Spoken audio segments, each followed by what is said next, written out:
Hi, Ian Chisholm. Hello, Nina Moroso. Now that we've got the introductions out of the way, That why would be don't great. we launch right into our conversation today? Okay. We've been doing this series of conversations mostly with other people, but I think this is the second of two where it'll just be you and I having a chat about something to do with you having written Quiet Champions, which is at the recording of this Zoom meeting about to be launched in a few short days. So that's pretty exciting. And it's certainly given us an opportunity to look back at the entire process from, when the seeds were initially planted to actually seeing books. Hang on one sec. Oh. Books. Blurry books. If you want your own, you have to. Keeping it a mystery. If you want the clear version, you have to order Ooh. it. So when we've been talking about the book, people are curious about a lot of aspects. Why did you write a book? What was it like to write a book? How do you find a publisher? How do you pick a title? All of those things. And I think we've covered a lot of that in the series of videos that we've made. But the one question that comes up time after time, the thing people are relentlessly curious about is your sabbatical. And I think for some people, it's like a bit of a fantasy that they would someday be able to go on sabbatical. And so we wanted to talk really explicitly today about what the sabbatical was, what it wasn't, why you did it, how you did it, and what people might want to consider if they are thinking about a sabbatical for themselves. Yeah, the first thing that comes to mind, it's been a while now. It was 2023, so it was 2 years ago. But I had been struggling to kind of make progress on the book. And so the first lesson in retrospect is that a sabbatical is a decision. And the people that know me will know that I don't use the word decision very often. Like I will often use the word choice because a decision is about like pesticide, insecticide. It's about killing all the other options. Mm-hmm. And there's one way forward. But that really is what a sabbatical is that you have to make a very clear decision and say, this is going to have an impact. We can try to predict what that is, but we don't exactly know. Mm-hmm. But it's necessary, and I got to go away and do this. Mm-hmm. And Well, so, and I remember really clearly the meeting where you and I sat down and you said to me, I'm thinking about a sabbatical and I'm wondering what it would require for me to go away for we didn't know how long. And I said, you say it out loud, and then you we start working start on it. like Yeah, that become figuring it we out. whittle away everything that isn't about the sabbatical Yeah. essentially. Yeah, and I think that's sort of how it had to happen. Yeah, I think there was a big decision about time. That's one of the resources. There was a big decision or some choices around the impact this would have on the team. Mm-hmm. And in fact, in retrospect, I think it was a really great way to future proof the Mm-hmm. team, to see it as an experiment that Chiz is going to disappear for 5 months, and Mm-hmm. let's see what it would be like if that was permanent. Mm-hmm. Sounds dire, but that is on its way for all of us. So um, financially, I think we did have to run some scenarios to say what is this likely going to cost in every possible way, and we had to kind of set aside a budget for that. Mm-hmm. And then it was about like, yeah, defining what the objectives were and putting the preparation in, which I would say once you decide, really important to decide what this is about, and even to get somebody to challenge you and hone that down, because my explicit objectives were very clear, but there were some that were in the shadows that I didn't realize until I was all the way in it. Say Uh, more about that. well, we knew that writing the book was the number one reason. Like, go away, Don't, have 4 or 5 hours a day competing for work, like go write your book. So it was a creative sabbatical. Mhm. But we also knew that the places that I wanted to go were about some really important relationships to us. And we wanted to deepen those relationships in a real way. Well, that's awesome, but that is a second objective. Mhm. And third, I mean, whether it's by design or not, a sabbatical is supposed to be about reflection and pausing and taking, allowing yourself to move at a different pace, because when you move at 200 miles an hour, you can only see things that are also moving 200 miles an hour. So it was it's a sabbatical by its nature is a chance to see things at a different pace. Those last two, we just kind of thought could happen easily, when in fact they changed the nature of the sabbatical. And so writing was really just 1/3 of the objectives. Mhm. And I remember as we were preparing for and thinking about the sabbatical, that there were already two things, like there were two branches of thought. There was what is going to happen for you on your sabbatical, Right. and what is going to happen Right. to Roy Group on your Right. sabbatical. And Right. how do we make sure that what's happening at Roy Group isn't interfering, because you really did need to remove yourself from the equation for that period of time as much as possible, so that that could be your focus. And I'm just remembering now, Nina, like we had something every 2 weeks scheduled, Yeah. like an hour. And I think we Yeah. did it once. Yeah. And part of that, I guess, was the timing of the 5 months. We decided on 5 months. Mhm. We decided on April. I think it was technically the last couple weeks of March, but Yeah. because April to September would include the summer, when things are a little bit slower anyway. Oh. Slow. I know these things didn't end up being true, but Yeah. that was our plan, was to It pick was. the length of time and then to find a time in the year when exit did not cause big ripples and reentry would be helpful. Mhm. That was kind of Exactly. the design of how we did it, which I think I would do that again. Yeah, I I'm think. not saying I'm taking another one. I'm just Thank you very saying I much. would do it that way. But I think the timing of it was smart, and the amount of preparation we had was also smart, because we had onboarded a couple of key employees like in the weeks leading up to you leaving on sabbatical. And so we were onboarding them into a very atypical situation and needing to make sure that we were clear on how things were going to operate while you were away. Right, I'd forgotten that. Yeah. Thank Yeah, you that for was doing fun. all that. It was good. It was good times. Uh, and so I guess for the people who have been curious, what would you say are the most important things you need to be clear about going into a sabbatical? I think it's the reasons why, which are converted into objectives. Mm-hmm. I think it's the amount of time that can be afforded with all of the resources, time, people, money. Like, you got to figure out how big of a thing this is. Mm-hmm. Um, and then there's a number of decisions of where do you want to spend this time. Mm-hmm.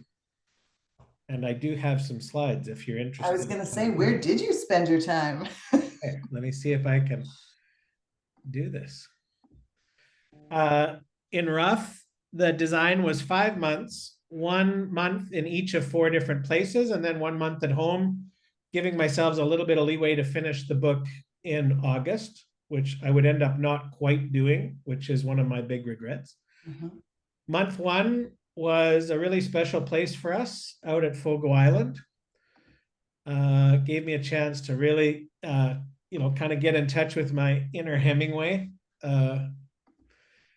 Fogo Island is a really incredible place that is home to the Shorefast Foundation and the Fogo Island Inn. Mm-hmm. The Fogo Island Inn had been a client of ours over the course of COVID.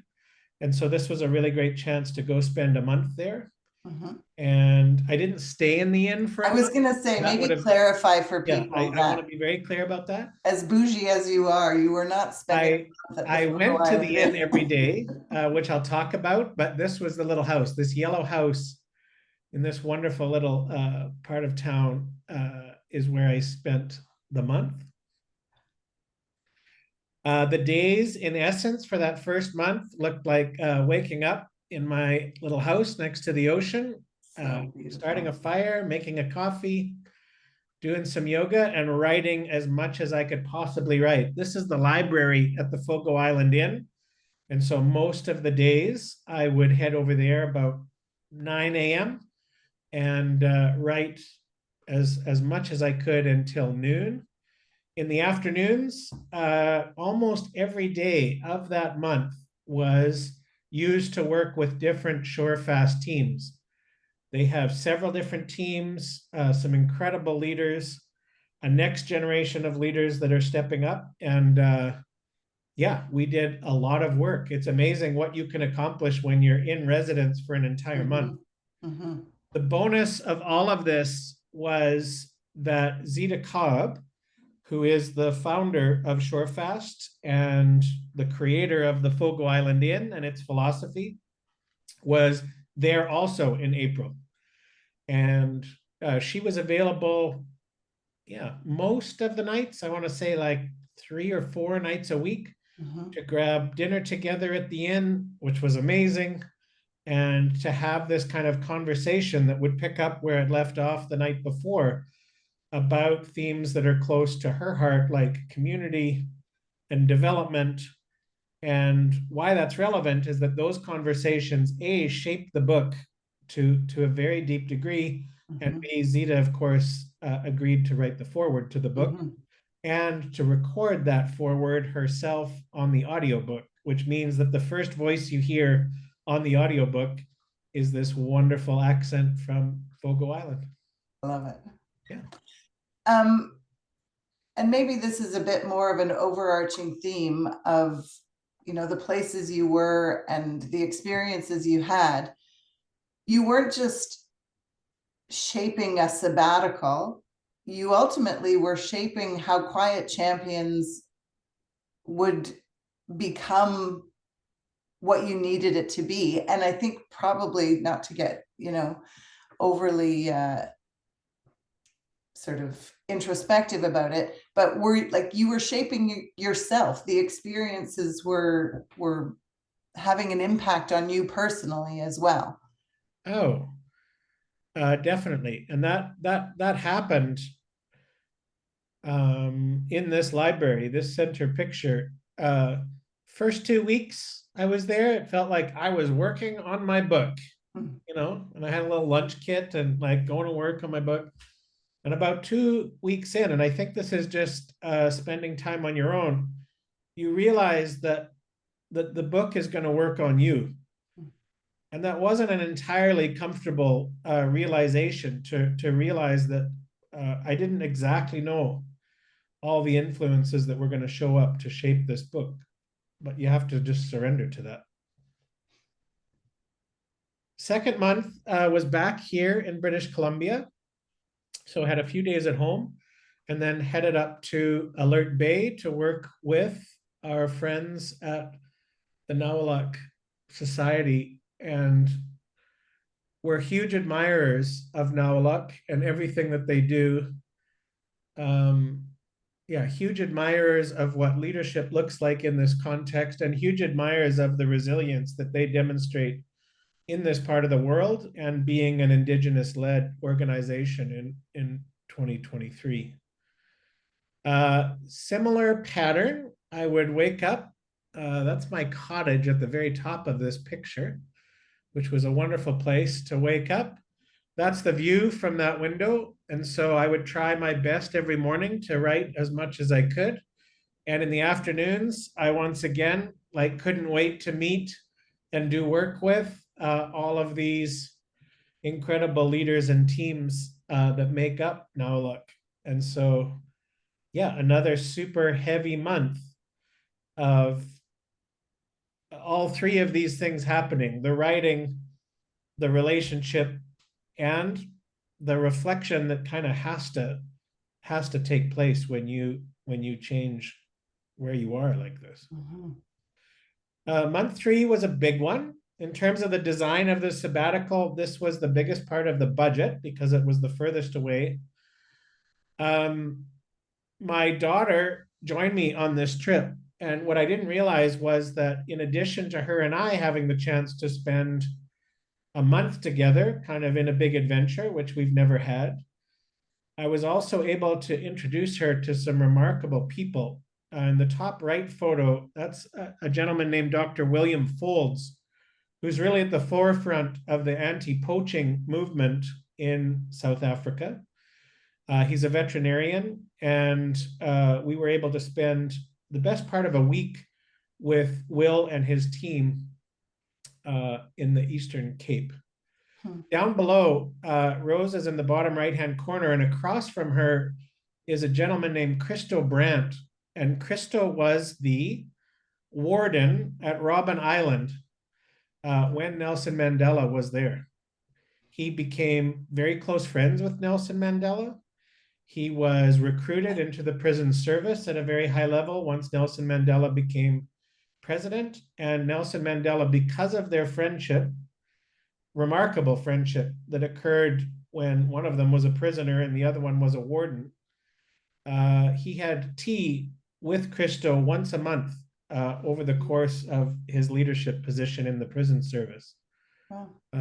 Amazing. And at the dinner that happened after an afternoon with Christo, where we heard his story, we had dinner together. And I don't know if you can really see it there in the reflection, but there must have been about, I guess, 12 people at this dinner, but 10 of us should have just gone and had McDonald's somewhere because there was only one conversation happening, and it was between Rose and Christo. They both obviously have an appetite for very thorny issues in society. And honestly, we almost left them at the restaurant because that conversation had so much steam. So that was awesome. The work with Will Folds over the course of the week, an amazing person, an amazing leader, an amazing team. You go on a safari in essence with him, but it's a veterinary safari. And so every morning at breakfast, you kind of found out what the mission of the day would be and what your role would be. And that changed every day. And we headed out every morning in Land Rovers. There were helicopters. Late through the night, there was in the top right-hand corner, you can see infrared drones scanning territory in case any poaching started to take place, at which point they send groups of people out to intercept that. Anyway, a really mind-blowing exploration of leadership and what that looks like on the front of conservation in South Africa. And on the writing front, what's happening at this point in the sabbatical? Wow, that's a really discerning question. And I think because this was such a big experience, not a lot of writing took place this month. Rose was there. I was relishing that. And I did take my foot off the gas. And this is probably why, like, I mean, what do you, I got to write a book about mentorship. It just seemed this was the kind of experience that you could get totally lost in. Definitely. Another big part of the experience in South Africa was reconnecting with Columba leadership. So, yeah, 22 years ago, 23 years ago, a gentleman from South Africa named Rob Taylor arrived at Columba 1400 on Skye and was very keen to understand what it is that we did there so that he could take something back to South Africa. And we thought that was a great idea and trusted Rob. And Rob went back to South Africa and created something as only a kind of a real entrepreneur would do. And he scaled it up. It's now in hundreds of schools across South Africa, working in 5 of the 7 provinces, in essence, taking the same philosophy that we created on Skye, but like putting it into a brand new container. And so we were able to visit the Columba residence that they've built for running these programs in South Africa. We were able to work with the team, and we were able to actually online meet the entire network and tell some stories about the early days of the Columban Code, which is on the left, these 6 values and how they really need to be how we shape leaders for the next generation. And both Rose and I were completely transported by this experience, and no writing got done. July was a chance to go back to Scotland. This was the last month of the 4 that were on the road. A really incredible chance, having just come from South Africa, to actually go back to Skye, which brought Anne-Marie and I there in 2000, 25 years ago. And the trip there was an incredible chance to connect with many of the mentors who shaped this book. There was also some time to, pursue my love of Defenders. Sensing a theme, yeah. Yeah, no, Defenders were kind of part of the design principle. Maybe that was a 4th objective, just go wherever there's Defenders. Peter Hill, a wonderful mentor of mine, knew that I was interested in the history of the SAS, and so took me to the original monument just outside Dunblane. That was super interesting. Got a chance to meet with and spend some great time with my first boss from university in Scotland, where I was a bartender. Jack Bruce owned Lang's Bar and was kind of a legendary character in my life.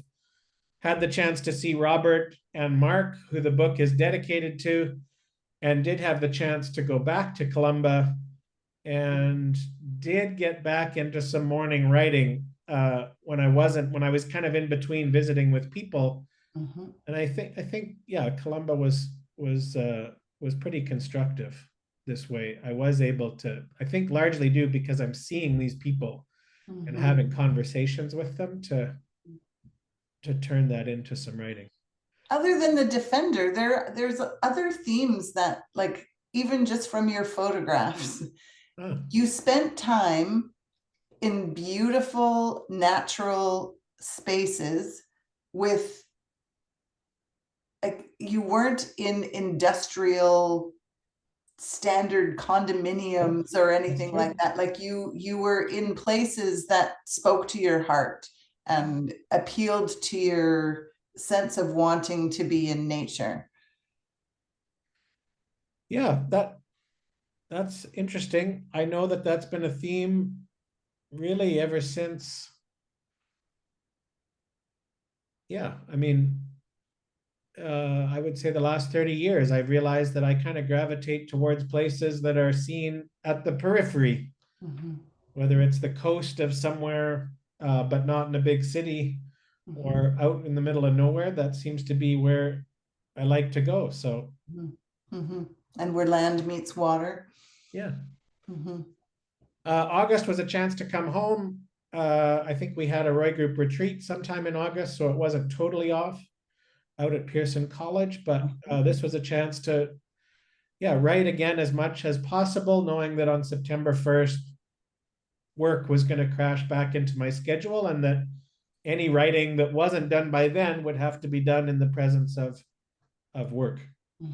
But August was a wonderful chance to actually say that where I live on Vancouver Island is one of the most special places that I wanted to spend a month in.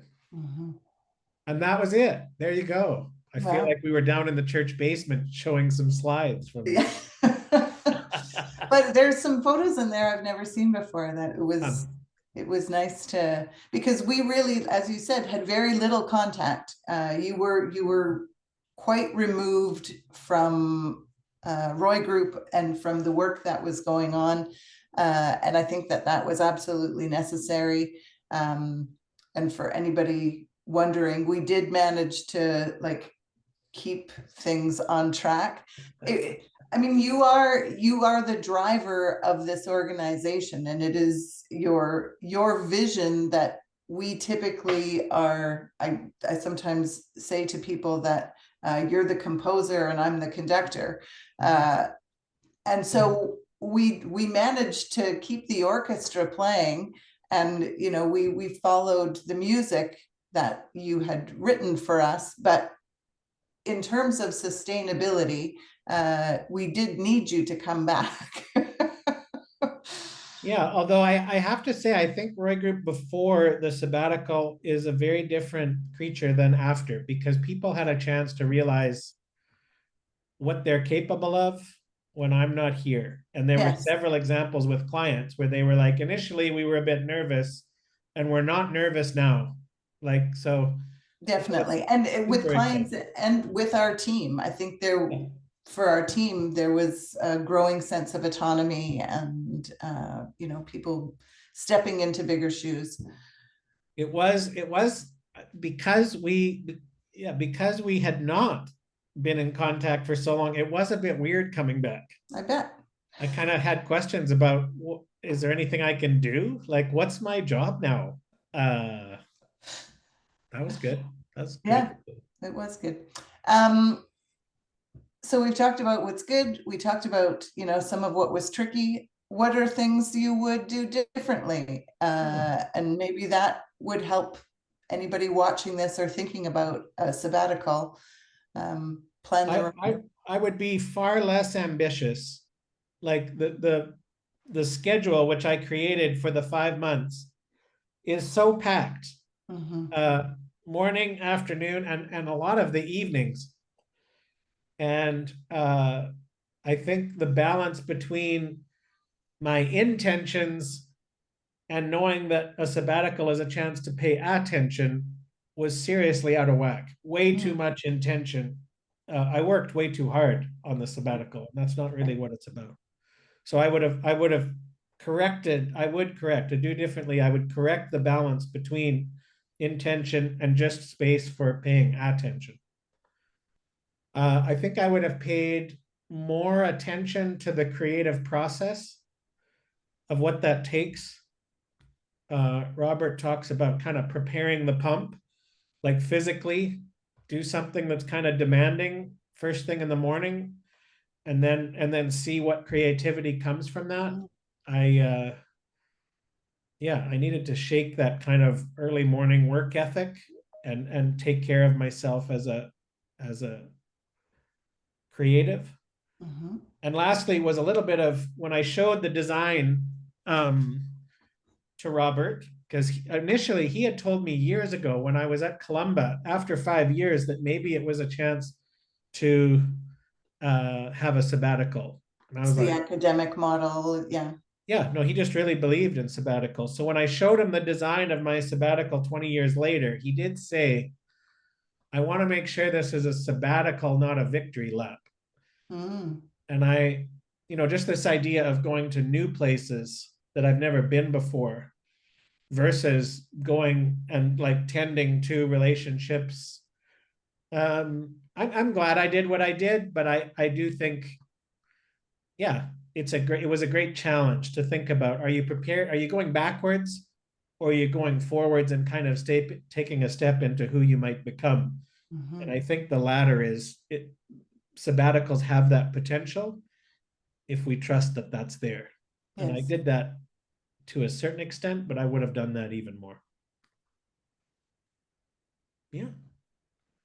Other than that, no do differentlies. Would do again. Probably will do again. Would love to Yeah. do that again. And And in terms of timing, I know David Baker talks about how people who, have their nose to the grindstone constantly because they think that that's going to help them get to some magical retirement or right, the right, thing. yep, His recommendation is like, instead of retiring, why don't you take a month off every year for the next 10 mhm, years?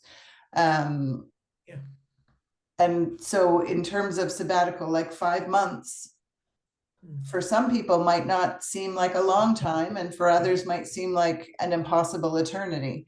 right. Yeah, I think it's a good point. I think it could have been shorter, but maybe more regular. Mm, That there's a certain month of the year that I step away and do those kinds of things for myself, and that people know that that's just the new pattern. Mhm, mhm. No announcements yet. So don't Thank you. worry. I haven't waited for this We'll have conversation a to tell you. conversation We'll first, have a right? conversation first. We always do. Well, thank you very much for sharing Hey, that. And I so know much that fun to share. uh, as people talk to you about different aspects of the book, this is one that comes up time and time again, and certainly one that you welcome having conversations about because it really was a game changer in all sorts of ways. Yeah, and I would be, if there is anybody watching this that would like to grab some time to talk about engineering a sabbatical, I would be very happy to be a sounding board. So would I. Oh, maybe you have something you need to tell me.